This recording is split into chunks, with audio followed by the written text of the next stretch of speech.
歌手谢和弦多年前曾在脸书上炮轰昔日好友陈毅，不但爆料对方睡过他女友，还直指对方下面很小，引起各界哗然。而当时陈毅也坦诚此事，难过的直说内心真的很对不起谢和弦。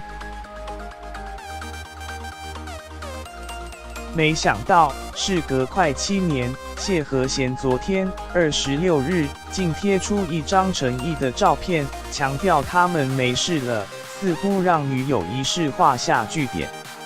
谢和弦2012年曾在脸书上炮轰陈毅，当时只说世界末日快来，他没有打算要活很久，想把隐藏的秘密告诉大家。进演艺圈就一直希望他的成就能够电爆陈毅，因为陈毅高中时睡了他的女朋友，更重话说再给他一次机会，他不会把陈毅当兄弟，连认识都不想认识。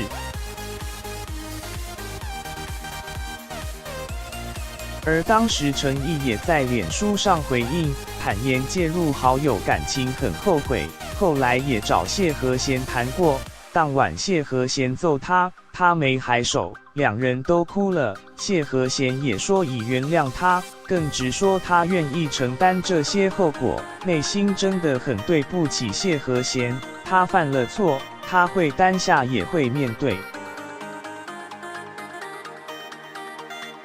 后来到了2014年，谢和弦又在脸书分享陈毅和其所属团体 AK 粉专，表示希望大家可以多多支持他们，他们好帅，但是赞好少，更说人家肌肉练成这样，这么努力，不支持一下对吗？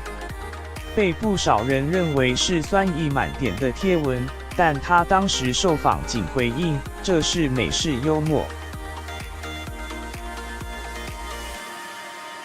没想到，谢和弦昨天上午在脸书贴出陈毅的照片，直言他们没事了，强调两人不都为女人，江山不要了，更文末附注整装再出发，骑士精神，让不少人粉丝都大吃一惊。